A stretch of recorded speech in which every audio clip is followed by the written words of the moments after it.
L'arrestation de Mohamed Ould Abdelaziz, ancien président de Mauritanie, ou bien la condamnation à perpétuité de Guillaume Soro, ancien Premier ministre de Côte d'Ivoire, entre autres sujets évoqués dans ce numéro d'Actu 7. Ravi de vous retrouver en notre compagnie. Bien entendu, Georges Wenceslas Mbiaboké, directeur général du groupe médiatique panafricain Label Radio et Télévision en ligne de Dakar. Georges, bonjour. Bonjour Aziz, bonjour Robert, bonjour à tous et bon dimanche. Robert Adandé, directeur des rédactions centrales de Label Radio et Télévision. Robert, bonjour. Bonjour Aziz, bonjour Georges, bonjour chers téléspectateurs et excellent dimanche en notre compagnie. L'arrestation donc de l'ancien président Mohamed Ould Abdelaziz est le fait de la semaine. C'est une actualité qui est très commentée en Mauritanie et en dehors. Celui qui a présidé aux destinées de la Mauritanie entre 2008 et 2019 a été inculpé le 12 mars dernier pour corruption, détournement de biens publics et blanchiment d'argent. Des faits que Mohamed Ould Abdelaziz a toujours niés. Ce 22 juin, aux environs de 20 heures locales, 3 policiers se sont présentés à son domicile pour le conduire au palais de justice. Sa rencontre avec les juges du pôle de lutte contre la corruption a été plutôt brève. Juste quelques minutes, le temps de lui signifier son placement en détention. Maître Mohameden Ould Ishidou, le doyen des avocats qui assure sa défense, a assisté, impuissant au déferment de son client et dénonce une décision arbitraire. Pour lui, preuve sera faite, le moment venu, que l'ancien président est victime de règlement de comptes politiques. C'est une décision qui viole toutes les lois de la procédure pénale. On va montrer que ce n'est qu'une vengeance et que cela n'a aucune base juridique. Les ennuis de Mohamed Ould Abdelaziz, il faut le rappeler, ont commencé quelques mois après avoir quitté le pouvoir. Dès janvier 2020, le Parlement a voté la création d'une commission parlementaire afin d'enquêter sur sa gestion durant sa décennie de présidence. Quelques mois plus tard, soit en juillet 2020, la commission rend son rapport consigné dans un document de 800 pages qui n'épargne pas du tout l'ex-chef d'État.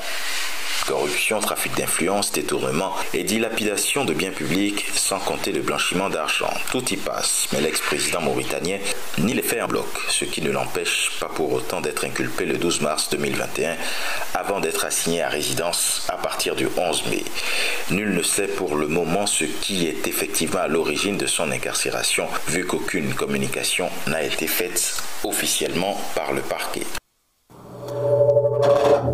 Mohamed Ould Abdelaziz, ancien président de Mauritanie, victime, comme le pensent ses partisans, d'un règlement de compte, ou bien simplement rattrapé par une certaine gestion des affaires publiques. Georges Aboké. Mais qu'est-ce qu'on va dire? Les partisans de l'ancien président forcément vont parler d'un règlement de compte, mais je pense qu'il faut essayer d'être objectif dans cette situation.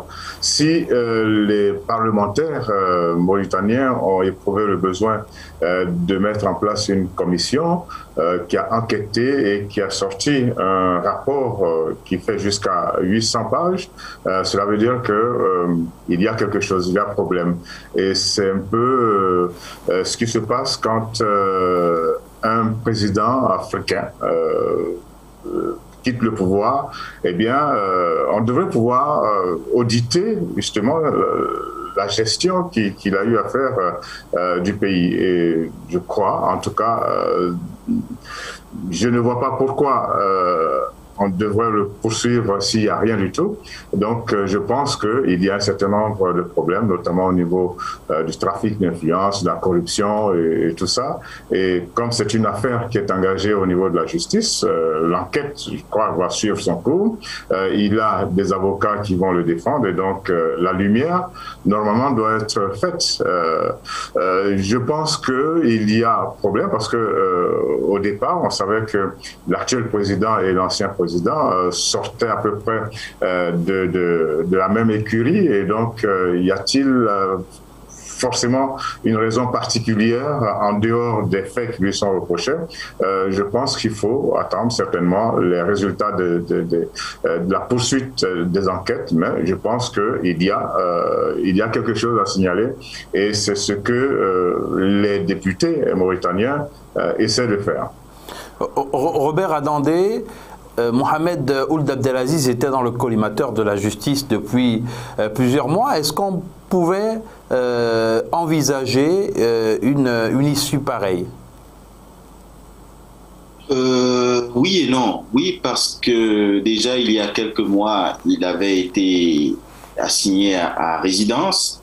Ce n'est que la continuité de cette arrestation qui ne l'est qu'à titre conservatoire, parce que sa culpabilité n'est pas encore établie. Il fait juste l'objet d'une enquête pour des faits présumés de corruption, de blanchiment d'argent, d'enrichissement illicite, qui auraient été commis pendant son magistère, donc de 2008 à 2019.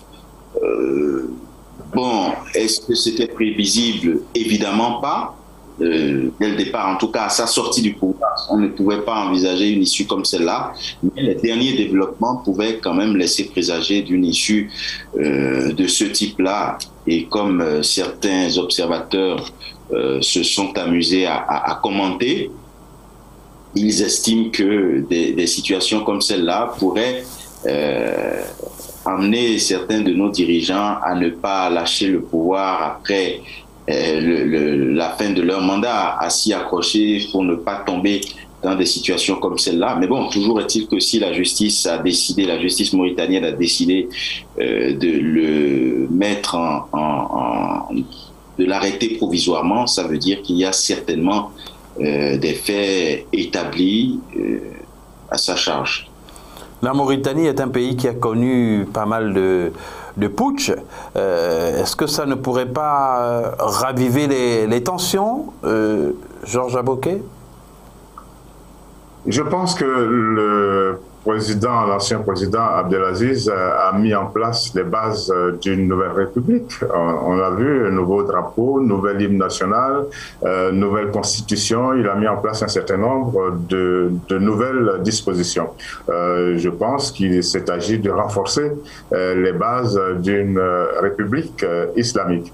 Et donc, depuis quelque temps, donc, on pense que les institutions de la Mauritanie ont été renforcées. Mais bon, n'empêche que l'ancien président Abdelaziz et l'actuel sont tous issus de l'armée. Et donc, forcément, quand les choses se présentent de cette façon, on peut craindre que quelque chose n'arrive de l'armée. Mais il revient maintenant aux parlementaires et à la justice de faire véritablement la lumière. Si la lumière est faite, si les faits qu'on lui reproche actuellement sont avérés, je crois que ça ne devrait pas conduire à une déstabilisation de la République. Mais avec la Mauritanie, sait-on jamais. Je pense quand même qu'il faut laisser la justice suivre son cours, laisser les parlementaires se prononcer et puis faire en sorte que cela serve non seulement à la Mauritanie, mais à beaucoup d'autres sur le continent africain. C'est-à-dire, il ne faut pas que quand un président s'en va, il ne faut pas que, l'on pense que tout a été blanc. On se souvient qu'en Angola, c'est pratiquement la même situation que l'on vit. Et pourtant, là aussi, le président actuel, il est issu de la même écurie que l'ancien président, Dos Santos, mais ça ne l'a pas empêché de voir clair, de chercher à voir clair dans la gestion de son prédécesseur. Et en le faisant, il a dû épingler déjà les enfants du président Dos Santos. Les affaires suivent leur cours. Il y a une bataille qui est engagée. Et je pense que de plus en plus, il faut pouvoir le faire. Il faut pouvoir auditer la gestion d'un président sur le mandat qu'il a eu, ou les mandats qu'il a eu à exécuter. Robert Adandé, Mohamed Ould Abdelaziz a refusé de déférer à une convocation récemment. Oui, alors effectivement, c'est bien de le rappeler parce que son arrestation intervient quand même quelques jours après le refus de l'ancien président mauritanien de se présenter à la police comme le lui imposait quand même ses conditions de placement en résidence surveillée, les conditions de son placement en détention surveillée imposait qu'il se prête au jeu de la police pour clarifier ce qui lui est reproché. Bon, il a voulu engager une sorte de bras de fer en refusant de se soumettre à ces exigences. Donc, la loi, enfin, les forces de l'ordre n'ont peut-être pas eu d'autre choix que d'user de leurs prérogatives pour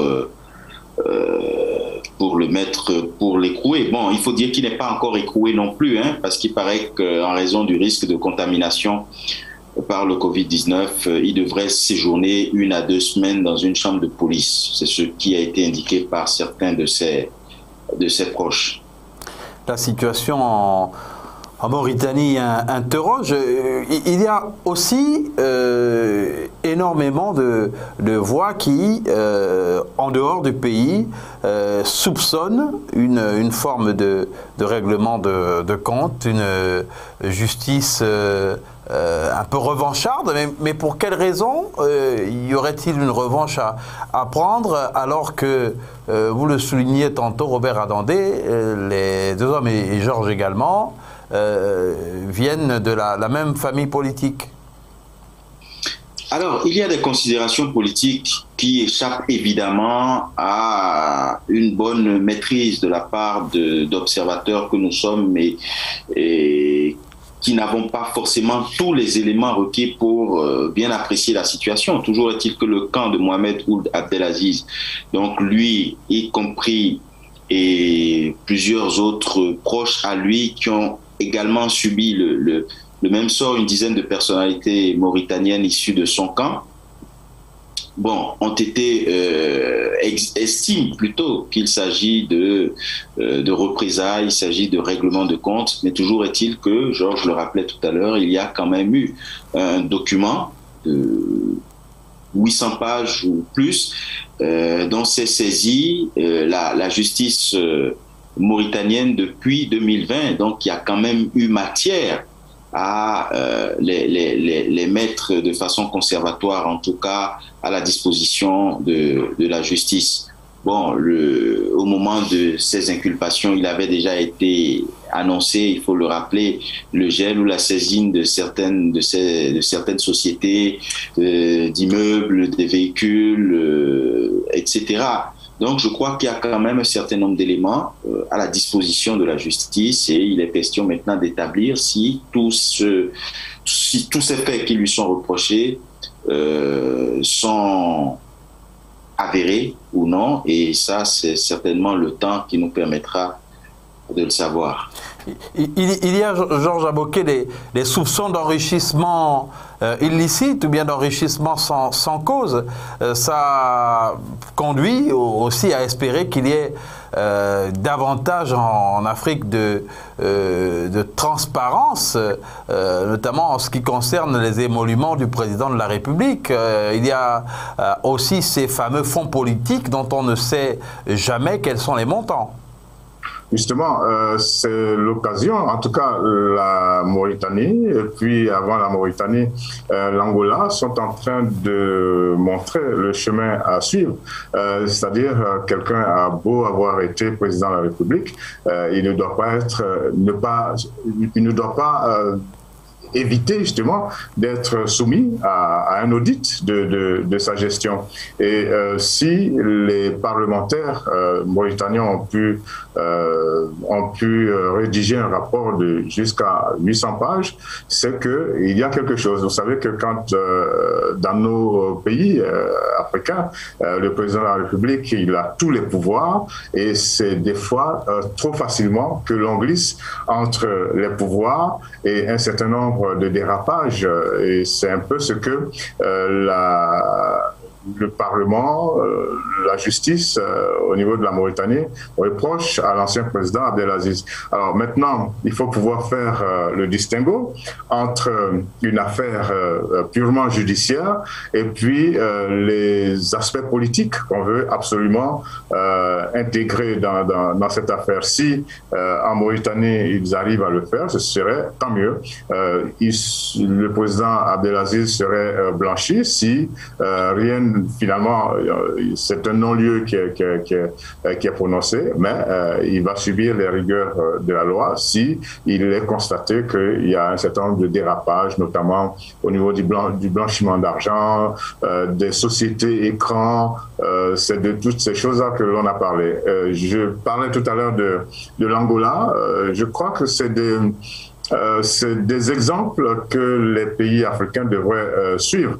En Angola, le président Lourenço, eh bien, il n'y va pas de main morte. Il a décidé de clarifier les choses et les premières victimes, mais pas des victimes sans argument. Ces premières victimes sont les enfants de l'ancien président Dos Santos. En Afrique du Sud, on voit comment l'ancien président est poursuivi et ça a des répercussions sur le président actuel, c'est-à-dire si les affaires qui sont en cours ne vont pas jusqu'au bout, eh bien cela peut avoir des répercussions et dans la gestion du président actuel et dans les élections qui vont arriver. Donc que ce soit les présidents en exercice ou les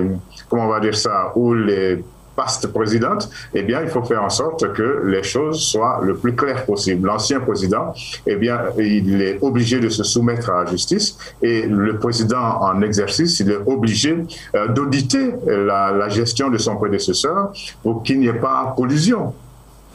Mais Robert, il y a des pays où les présidents ont verrouillé en faisant en sorte qu'ils ne soient pas poursuivables après leur mandat. Oui, il y a des arrangements de ce type-là, de cet ordre-là qui se font, mais bon, ce n'est pas non plus la bonne formule. Pourquoi est-ce qu'il faut verrouiller? Pourquoi est-ce qu'il faut prendre des dispositions quand on sait qu'on a fonctionné normalement et qu'on n'a rien à se reprocher? C'est le réflexe même de personnes qui reconnaissent n'avoir pas été forcément très orthodoxes et qui appréhendent une issue qui ne leur serait pas favorable. Non, c'est peut-être pas la bonne formule. Il faut avoir un magistère dont on devrait être fier quand on en sort. On devrait montrer patte blanche plutôt que de faire des arrangements de ce type. Maintenant, il y a des considérations politiques que certains Mauritaniens mettent en avant. Ils estiment qu'il y a un gros malentendu. De quel ordre, point d'interrogation, entre Mohamed Ould Cheikh El Ghazouani, l'actuel président, qui était l'ancien chef de cabinet de l'ex-président Mohamed Ould Abdelaziz, et qui a même été son dauphin. Bon, par la suite, les relations se sont dégradées. On voit un peu comme dans plusieurs pays, Georges a cité tout à l'heure l'Angola. Oui, et l'Angola... L'Angola, l'Afrique du Sud, on peut même ajouter l'Algérie. Oui, même si en Angola, l'ancien président Dos Santos vit une retraite quasi paisible. Il n'est pas... Mais ses enfants sont en difficulté. Et sachant que ces enfants ont été portés par lui, qu'on le veuille ou pas. Et donc, l'ancien président, Mohamed Ould Abdelaziz, a perdu en décembre 2019 déjà la direction de son parti, l'UPR, et dont il détient quand même une forte majorité au Parlement. Et il paraît que quelques temps plus tard, en avril, il a menacé de se livrer à un grand déballage sur les affaires de l'État. Bon, donc il se dit que ces déboires auraient commencé à la suite de déclarations de ce type-là, de cet ordre-là, et lui-même a exclu de prendre le chemin de l'exil. Il a estimé qu'il n'était pas question qu'il se fasse intimider et qu'il irait jusqu'au bout. Donc il y a comme une sorte de grosse mésentente entre les deux hommes. Maintenant, est-ce que c'est ce malentendu qui se traduit par les démêlés judiciaires de Mohamed Ould Abdelaziz? Point d'interrogation. Écoutez, c'est un sujet qu'on va continuer à explorer. On est curieux de savoir quelles seront les suites judiciaires de cette affaire. En Côte d'Ivoire, on est fixé désormais sur le cas de Guillaume Soro, l'ancien Premier ministre, ancien président de l'Assemblée nationale, a écopé de la prison à perpétuité pour atteinte à la sûreté de l'État. Comme un couperet qui lui tombe dessus, l'ex-premier ministre Guillaume Soro vient de se faire condamner par la justice ivoirienne à la prison à perpétuité pour atteinte à la sûreté de l'État pour des faits commis fin 2019. Une condamnation qui tombe en l'absence de l'accusé qui vit en exil. Les réquisitions du parquet ont été suivies par la cour d'assises d'Abidjan, tout comme les principaux autres accusés Souleymane Kamagaté, ex-chef du protocole de Guillaume Soro, Afoussi Bamba, ancienne ministre, et Touré Moussa, son ancien chef de la communication, tous condamnés à 20 ans de prison. La sentence n'est pas pareille en revanche pour deux frères de Guillaume Soro ainsi que son ancien bras droit Alain Loboyon, qui eux ont été condamnés à 17 mois de prison pour trouble à l'ordre public. La Cour a également ordonné la confiscation des biens de Guillaume Soro et de ses 19 co-prévenus ainsi que la dissolution de son mouvement Générations et Peuples Solidaires, accusé de se livrer à des actes subversifs. Elle a ordonné aux condamnés de payer solidairement 1 milliard de francs CFA à l'État ivoirien. Pour lui, ce sera la prison à perpétuité, avait déclaré en octobre le président Alassane Ouattara au sujet de Guillaume Soro, son ancien allié. L'ancien Premier ministre et ex-président de l'Assemblée nationale, âgé de 49 ans, était accusé au même titre que ses partisans d'avoir fomenté une insurrection civile et militaire visant à renverser le pouvoir lors de son retour avorté en Côte d'Ivoire en décembre 2019, soit 10 mois avant l'élection présidentielle d'octobre 2020. Chef de la rébellion, il contrôlait la moitié nord de la Côte d'Ivoire dans les années 2000. Guillaume Soro aurait militairement aidé Alassane Ouattara à accéder au pouvoir lors de la crise post-électorale de 2010-2011 face au président sortant Laurent Gbagbo, qui lui refusait d'admettre sa défaite dans les urnes. Après la victoire, Guillaume Soro était devenu le premier chef du gouvernement d'Alassane Dramane Ouattara, puis avait été nommé en 2012 président de l'Assemblée nationale, un poste qu'il a occupé jusqu'en 2019. Seulement, les deux hommes se sont peu à peu brouillés jusqu'à la rupture consommée début 2019 en raison, selon les observateurs, des ambitions présidentielles de Guillaume Soro. Georges Aboké, le destin présidentiel que beaucoup présageaient à Guillaume Soro semble compromis. Bon, le destin présidentiel, c'est Guillaume Soro lui-même qui se l'était attribué. Il a sorti un livre, il a assumé la rébellion, il a annoncé dans ce livre qu'il avait envie de devenir président de la République. Et je crois que à cette époque, les choses se passaient tellement bien entre Guillaume Soro et le président Alassane Dramane Ouattara que bon, il a pensé que tout allait se faire aussi facilement. Et je crois qu'aujourd'hui, il est en train de se rendre compte que les choses sont plus que compliquées. Il faut dire que l'on accuse, en tout cas, si on regarde bien, les élections, plutôt l'élection présidentielle de 2025 est en train de se jouer maintenant et le président Alassane Dramane Ouattara, pour beaucoup d'observateurs, est en train de rebattre les cartes et déjà Guillaume Soro fait partie certainement des plus jeunes, mais également des personnes déjà qu'il faut écarter. Alors, tout à l'heure, on a parlé de la Mauritanie, on a demandé à la justice et au Parlement de faire leur travail. Ici, il est difficile d'établir véritablement l'action de la justice sans y voir la main du politique. Et c'est ça qui est peut-être dommage concernant... Mais ça ne semble pas différent en Mauritanie. Si, il y a quand même une grande différence. Au niveau de la Mauritanie, il y a un certain nombre de faits qui sont reprochés. Il y a une enquête qui est en cours. Au niveau de la Côte d'Ivoire, si vous l'avez remarqué, depuis l'avènement du président Ouattara à la magistrature suprême, tous ses adversaires politiques, en dehors du président Henri Konan Bédié, tous ont écopé de 20 ans de prison. Et là, maintenant, on passe à la vitesse supérieure. C'est le tarif minimum? En tout cas, c'est le tarif en vigueur. Et maintenant, on passe à la vitesse supérieure concernant Guillaume Soro. Cela a fait demander au président Henri Konan Bédié de lancer en Côte d'Ivoire un dialogue au niveau des principales formations politiques. En passant, il faut dire que la formation politique GPS mise en place par Guillaume Soro également a été radiée, donc elle n'a plus le droit d'organiser des activités sur le territoire ivoirien. Cela fait dire à beaucoup que Soro est en train de payer maintenant le fait d'avoir assumé la rébellion, parce que la rébellion finit toujours par manger ses enfants. Et puis, à la fin du sujet commenté par Robert, il est dit qu'il est reproché à Guillaume Soro d'être pressé d'aller vers le fauteuil présidentiel. Donc, tout ça mis ensemble, je crois qu'il faut pouvoir...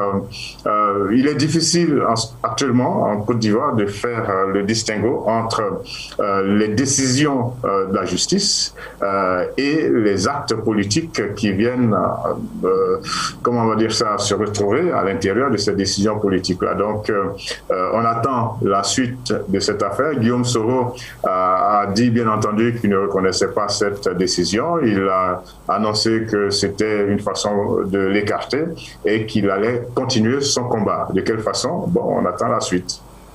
Robert Adandé, peut-on considérer que Guillaume Soro est redouté par le pouvoir? Guillaume Soro est certainement redouté. Il est certainement redouté de par son parcours, de par son rôle à plusieurs moments clés de la crise ivoirienne. Guillaume Soro reste redouté, sans compter que c'est un homme politique à part entière également, qui a été président de l'Assemblée nationale, qui a eu quand même plusieurs rôles politiques clés. On ne met pas n'importe qui à ces postes-là, donc forcément il pèse un certain poids sur l'échiquier politique ivoirien. Maintenant, de là à corréler ce poids politique à ce qui lui arrive sur le plan judiciaire, on ne s'y avancerait pas forcément. Maintenant, la perpétuité, c'est certainement lourd, ça l'écarte de toute velléité politique ou présidentielle en tout cas. Et il est accusé, lui et 19 de ses proches, de complot, de tentative d'atteinte contre l'autorité de l'État, de diffusion et de publication de nouvelles fausses jetant le discrédit sur le fonctionnement des institutions, etc. Bon, et il y a quand même plusieurs chefs d'accusation qui lui sont tombés dessus. Et à un moment où le président Laurent Gbagbo, ou quelques jours après l'arrivée du président Laurent Gbagbo, on se demande comment est-ce qu'il faut l'interpréter, le décrypter ou l'analyser. Est-ce qu'il y a un lien avec? Est-ce que par derrière il y a eu comme une sorte de... il s'est passé quelque chose? On ne saurait le dire. Mais Guillaume Soro a quand même, peut-être pas menacé, mais promis de ne pas en rester là.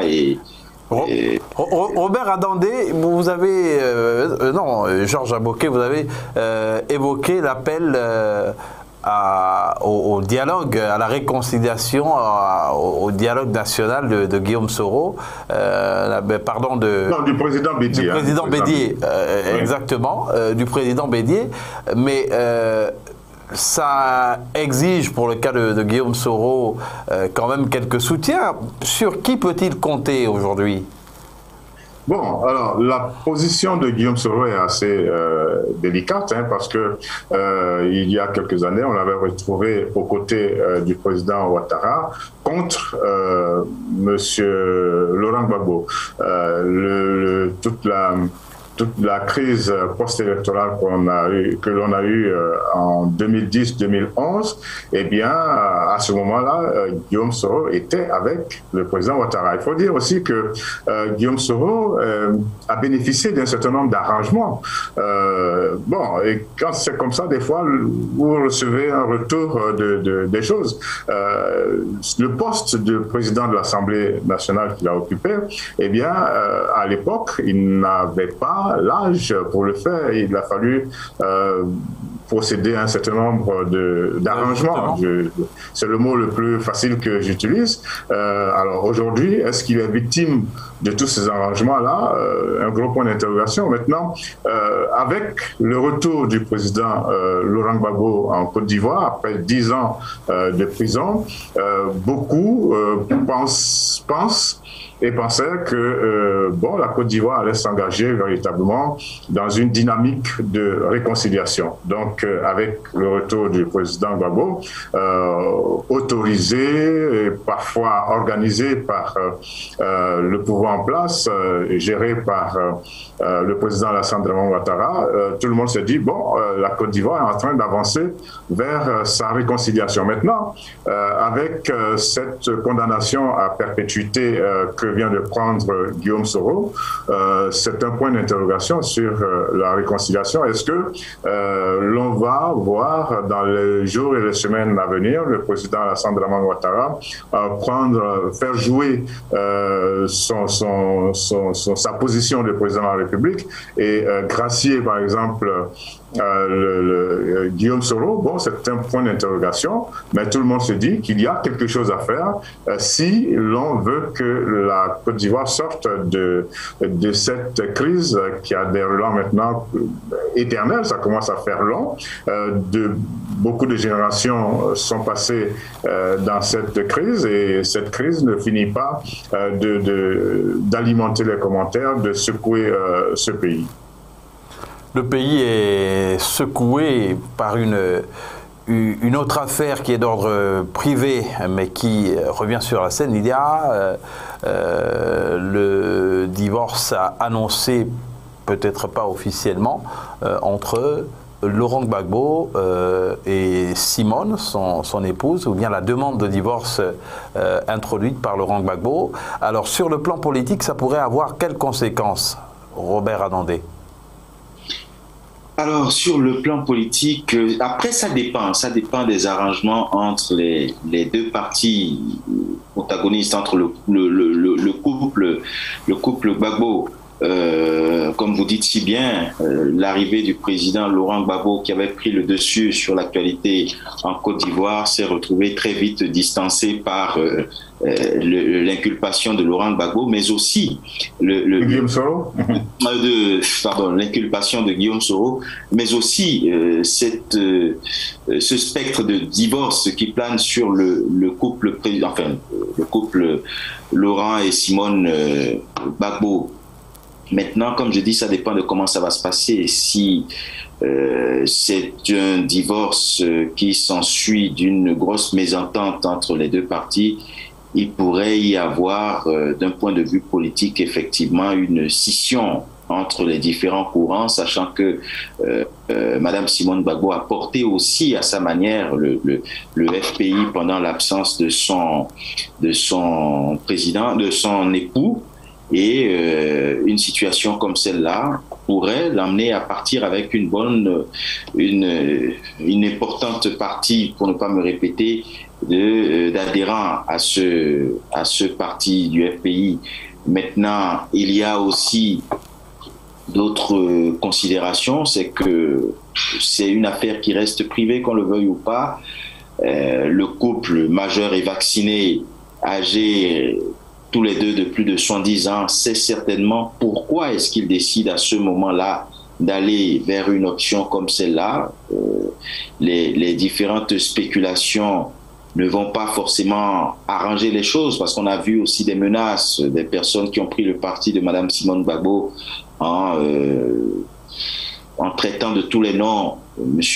Laurent Gbagbo sous prétexte que c'était un manque de loyauté, mais il faut quand même observer une certaine réserve et beaucoup de distance par rapport à ce qui reste une affaire intime et privée. Une affaire privée, Georges Aboké, mais une affaire privée qui concerne deux personnalités publiques, deux personnalités qui ont cheminé politiquement ensemble. C'est quand même difficile comme on dit, de faire le distinguo. Oui, c'est une affaire privée qui concerne deux personnalités politiques, donc deux personnalités publiques. Et puis, il faut prendre en compte le contexte, la période dans laquelle a lieu cette affaire. Bon, ils sont nombreux à dire c'est une affaire privée, faut pas. Bon, il y a un débat qui a cours.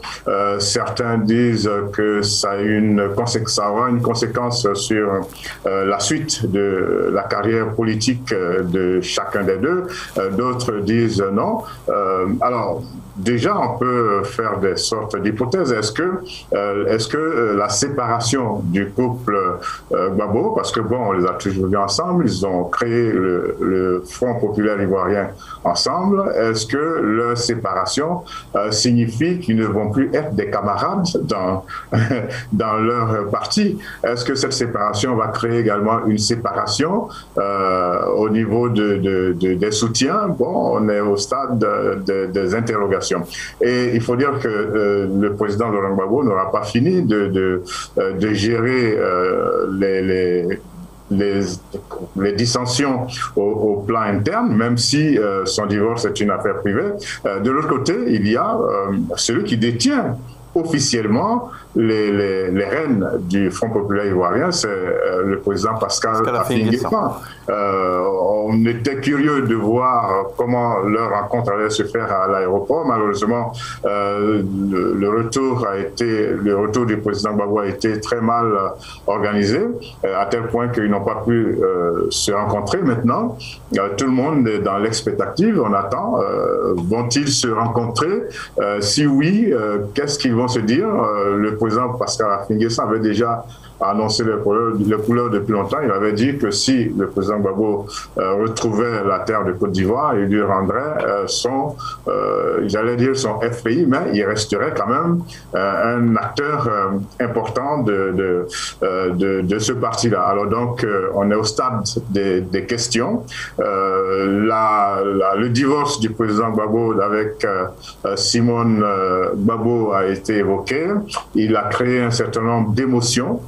Maintenant, il revient aux acteurs politiques de retrouver leur sérénité et puis d'aller dans la bonne direction. Une chose est claire, c'est qu'ils sont nombreux, ceux qui attendent que le président Laurent Gbagbo capitalise son retour au niveau de la réconciliation. Là encore, l'on attend qu'il y ait ce dialogue-là entre les membres de l'opposition, mais aussi entre les membres de l'opposition et le pouvoir. Le président Laurent Gbagbo, qui pour l'instant ne s'est pas prononcé bien entendu sur le sujet, c'est un sujet qui passionne, on l'a vu sur la toile, les réactions sont nombreuses partout à travers l'Afrique et le monde.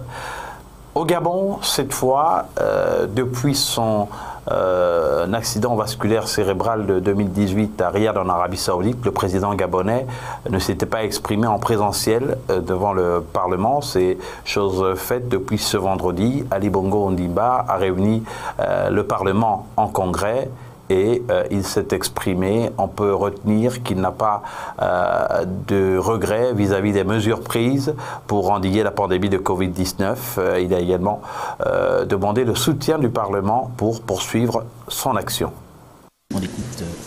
Députés, Mesdames et Messieurs les sénateurs, conformément à la Constitution gabonaise qui donne à son article 24 le droit au président de la République de s'exprimer devant vous, la représentation nationale, je voudrais en ce jour m'adresser à vous. Issu du suffrage universel direct et indirect, vous êtes l'expression et l'incarnation de la volonté nationale. La voix légitime, reconnue et acceptée de l'ensemble des Gabonaises et des Gabonais qui vous ont élus. Aussi, est-ce avec gravité et responsabilité que j'exerce ce droit qui m'est accordé tout en le considérant comme un devoir démocratique. Chers parlementaires, Comme vous le savez, ces dernières années, notre pays a connu des moments difficiles, éprouvants. Toutefois, à l'instant, le président gabonais Ali Bongo Ondimba qui s'est exprimé au sein du palais Léon-Mba rénové, un palais qui avait été partiellement brûlé lors des violences post-électorales de 2016. Robert Adandé, on peut retenir qu'Ali Bongo a, en ce qui concerne sa communication, tenu à montrer qu'il est bien aux commandes et qu'il a encore un rôle à jouer en ce qui concerne bien sûr la vie politique au Gabon.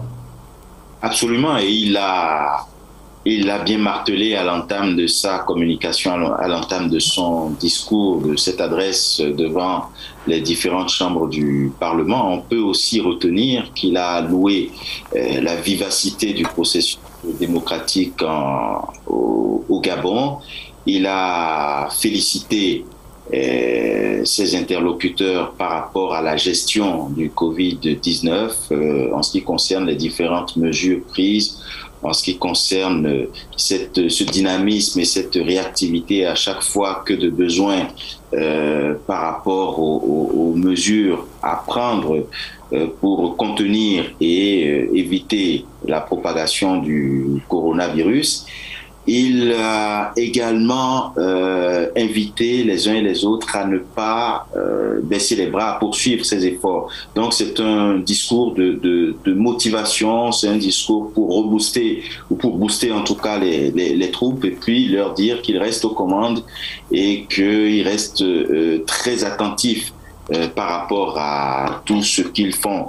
Il a fait un petit clin d'œil au Gabon, qui a été élu comme membre non permanent du Conseil de sécurité de l'ONU pour une période de 2 ans, comme étant le témoignage de cette vivacité diplomatique, et entre autres mesures est revenu aussi sur le fait, la possibilité pour le président de nommer 15 sénateurs sur les 62. Il a passé en revue un certain nombre de sujets d'ordre important, sachant que, comme vous le disiez si bien Aziz, c'est sa première intervention depuis plusieurs années devant les 2 chambres du Parlement. Et il y a eu évidemment les réactions et les commentaires qui ne sont pas tous favorables, on l'imagine.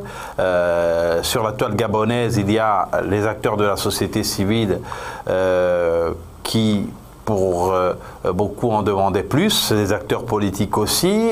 Certains on dit avoir le sentiment d'avoir entendu les précédents discours. Est-ce que là aussi, il n'y a pas des éléments de communication à revoir, Georges Aboké? Alors, il faut prendre ce retour comme tel. C'est un retour, j'allais dire, en surface. Depuis 2018, vous avez entendu tout ce qui avait été dit. Ils étaient même nombreux qui l'avaient déclaré soit mort, soit perdu pour la politique, soit remplacé par des sosies, etc. On a entendu tout au Gabon.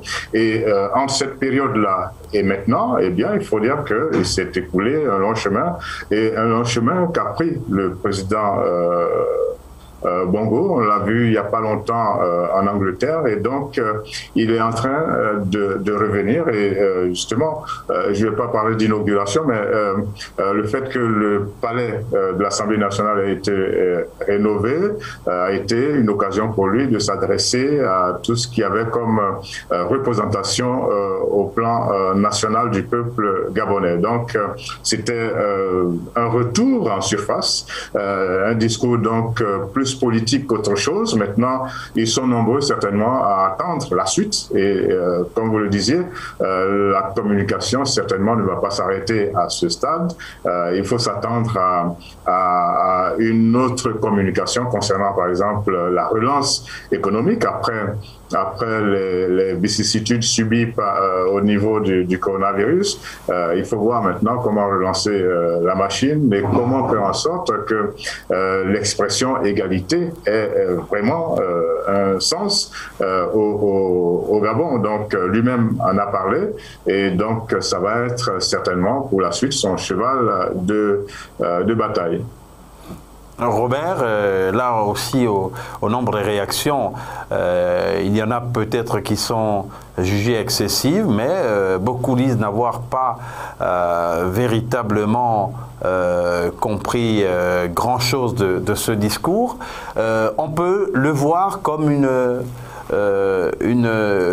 pas une sortie prématurée, mais comme l'annonce d'un début de campagne pour 2023 prématuré, anticipé. Alors, bien malin qui saurait s'avancer sur une présomption de cette nature. Là, on est dans une configuration où, après plusieurs années, le président ne s'est pas adressé aux deux chambres du Parlement.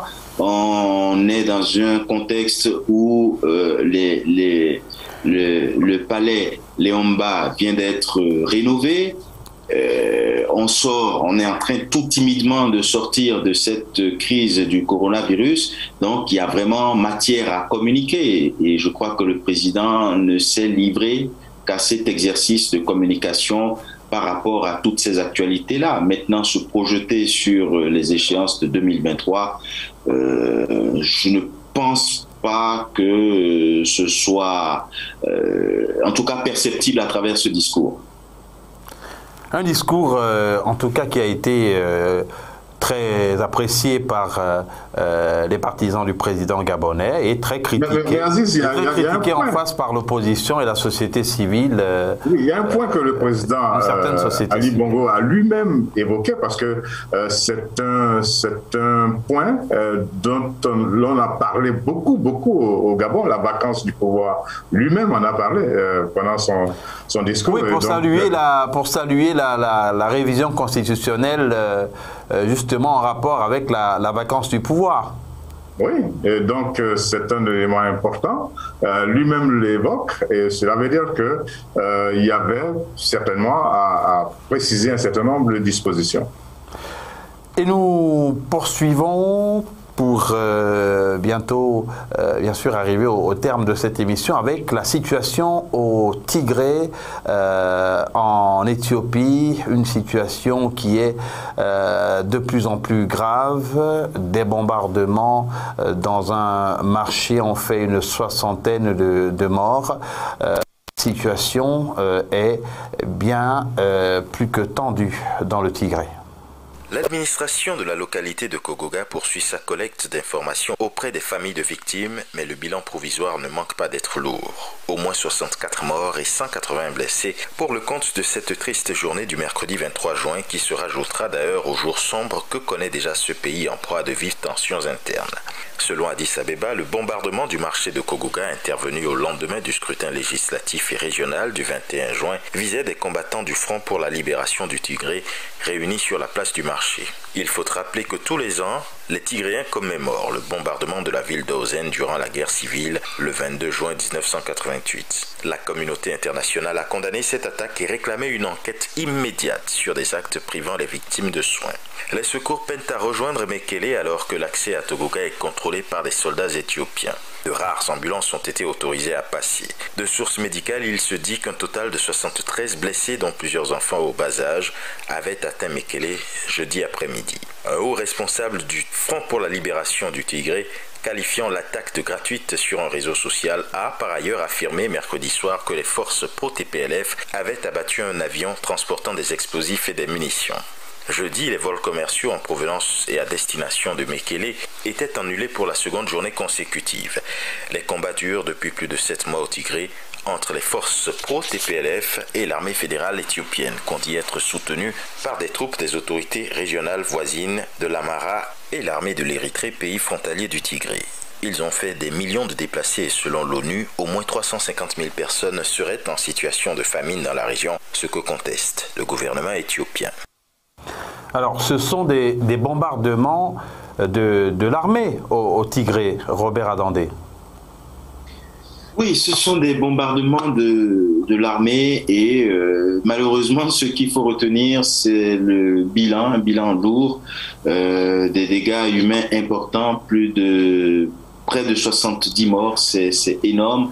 Et ce sont des bombardements, c'est une situation qui intervient quelques jours après l'organisation des élections régionales et législatives dans ce pays, des élections régionales et législatives qui à la base étaient très appréhendées, étaient la preuve. Repoussées à plusieurs reprises ? Reportées à plusieurs reprises et qui n'ont pas pu se tenir dans plusieurs localités du pays. Donc malheureusement, l'Éthiopie est encore sur la braise et toujours la peur au ventre. On ne sait jamais ce qui va se passer les heures, les jours à venir. Et mais Georges, qu'est-ce qui peut expliquer qu'Abiy Ahmed, qui a été bien sûr couronné prix Nobel de la paix il y a quelque temps, ne soit pas ouvert aux discussions, aux négociations avec les forces tigréennes du TPLF? Qu'est-ce qui explique cette radicalisation? C'est une question à laquelle on peut répondre par le fait que Abiy Ahmed n'a pas dit qu'il n'est pas ouvert au dialogue, mais pour engager le dialogue, il veut avoir l'intégrité du. Mais ils ont l'armée. Oui, mais l'armée a quand même bombardé un marché. L'intégrité du territoire éthiopien. Ensuite, il ne faut pas oublier que l'Éthiopie est habituée à ce genre j'allais dire de guerre assez régulièrement. Il y a une province, une communauté qui se déchaîne et qui veut faire prévaloir son statut. C'est un peu ce qui se passe dans le nord de l'Éthiopie et ça crée une situation délicate. On a un président, prix Nobel de la paix, qui veut ramener tout au plan national et puis on a une communauté, une région qui a envie de se détacher et ça crée cette guerre et c'est une guerre des fois où les moyens ne sont pas, comment on va dire ça, égaux. C'est l'armée éthiopienne qui intervient et quand elle intervient avec force, eh bien, de l'autre côté, la communauté internationale se retrouve dans des émotions à dire il faut faire attention, il y a beaucoup de civils, il faut permettre à l'aide humanitaire d'atteindre les civils et donc ça crée une situation très délicate, donc une situation de guerre, situation politique, situation humanitaire difficile, en tout cas très difficile à gérer. Mais Robert, on a quand même une armée régulière qui a bombardé un marché, bondé de civils, c'est-à-dire que on a quand même un acte qui dépasse tout entendement. Bombarder un marché comme ça a été le cas mercredi dans cette région du Tigré avec minimum 64 morts. Oui, sachant qu'un marché est censé être fréquenté par des civils, des enfants, des femmes, des hommes qui s'y déplacent mus par la recherche du pain quotidien. Ce sont des situations bien tristes, malheureusement, et malheureusement aussi auxquelles on n'est préparé à n'attendre aucune explication fondée ou rationnelle. Mais bon, on laisse quand même les jours à venir nous en dire davantage sur ce qui s'est réellement passé avec un bilan malheureusement aussi lourd et qui continue de s'alourdir. Et on n'a pas oublié, justement, il ne faut pas oublier que l'armée dit que sur ce marché se trouvaient des combattants du Tigré. Donc, difficile à prouver. Et d'ailleurs, il y a de nombreux éditorialistes sur le continent qui écrivent pour demander que le prix Nobel soit retiré à Abiy Ahmed, qui finalement est devenu en tout cas une personnalité à l'opposé de celle qui avait été primée. Bon, évidemment, les pros Abiy Ahmed considèrent que c'est excessif et que, comme l'indiquait Georges, la situation au Tigré... C'est une guerre qui lui est imposée. Est bien plus complexe. Mais il a le choix de ne pas faire la guerre puisqu'il est prix Nobel de la paix. C'est ce que pense un autre journaliste éditorialiste qui est très actif sur le réseau social Facebook, un panafricain que je ne citerai pas forcément, qui estime qu'il avait le choix justement de privilégier le dialogue plutôt que de faire la guerre. C'est un grand débat. On aura l'occasion de revenir sur le sujet, sur la situation en Érythrée. Aziz, faire le choix de ne pas faire la guerre, c'est aussi une manière de capituler et puis de devenir l'otage des adversaires. Donc c'est un sujet assez sensible et l'Éthiopie reste un environnement particulier, une véritable poudrière. En tout cas, merci à vous, Georges, Robert, de nous avoir suivis. Je rappelle que vous êtes respectivement directeur général du groupe médiatique panafricain Label Radio et Télévision et directeur des rédactions centrales. Merci aux téléspectateurs qui nous sont fidèles de nous avoir suivis encore une fois et très bonne suite de programmes sur Label Radio et Télévision, votre chaîne panafricaine internationale.